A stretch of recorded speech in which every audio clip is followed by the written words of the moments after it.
So when I was a kid, I made my dad a pencil holder for some class project, and I think I made it when I was like 7 years old, or maybe 6.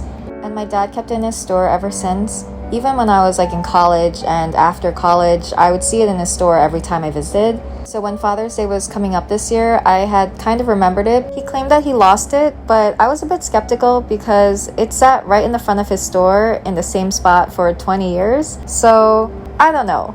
But I decided for this year that I'm gonna make him a new one. I wish I had a picture of the original. It was a tin can with a coloring page wrapped around it of like a cartoon man that I colored in with crayon with little squiggly arms and legs coming out of it.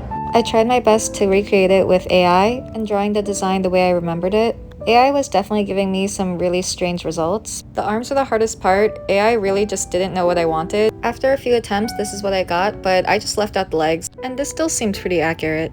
But the fact that he kept like this literal piece of garbage that I made when I was a kid for so long, it makes me realize how much my parents really supported my art, and they really made me feel like I was the most talented artist in the universe and God's gift to mankind.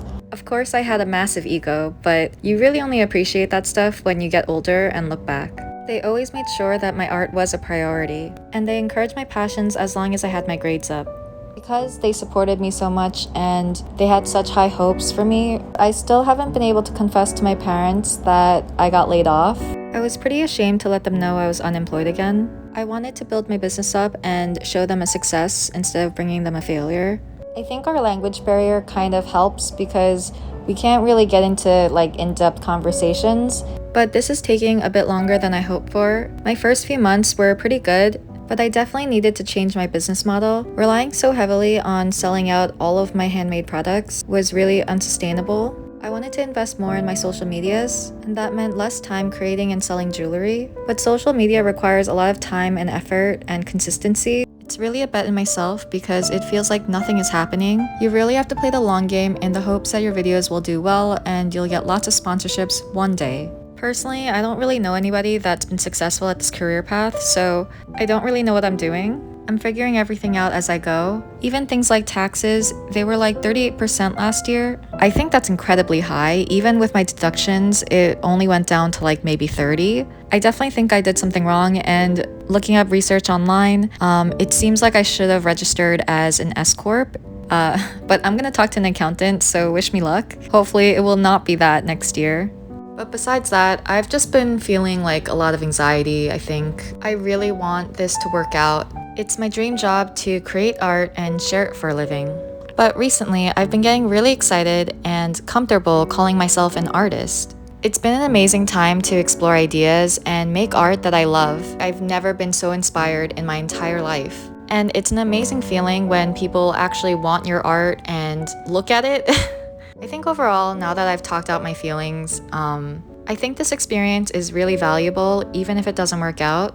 Hopefully it does work out. It's helped me become a better artist and also understand myself better. There was another YouTuber, I can't remember her name, but she was talking about how she quit her job and pursued her art for a year, and that a lot of people at 30 spent their savings on a house or raising a child, but she didn't really want those things. She wanted to pursue her art. I think in the end, she did have to go back to a 9-to-5 job, but she didn't regret her experience. Being able to do what she loved for a year was well worth the money. I honestly feel like it's priceless. So maybe I'll have to go back to a real job one day, but I'm really glad I got to do this and hoping it lasts a long time. Now back to what I'm making. I got a tin can and wrapped it with polymer clay. I put a cute little smiley face on it. On the back, I wrote, "Have a good day, love, Grace," because I'm assuming he's gonna read it when he's at work and it might put a smile on his face. I'm pretty bad at Korean, so I had to Google Translate it, but my dad said I had good handwriting. Lastly, I put a little bow on him because the original did have like a drawn bow. I made it with twine string. I think he looks so cute. It looks like a little baby. When I gave it to my dad, he thought it was pretty funny and said I must have been affected by him losing it because I made him a whole new one. And then he confessed that he actually threw it out because it was growing mold and it was really, really, really old. So I forgave him. I hope you guys had a great Father's Day and spent time with your loved ones. Here are the final results. Let me know what you think. Thank you so much for watching.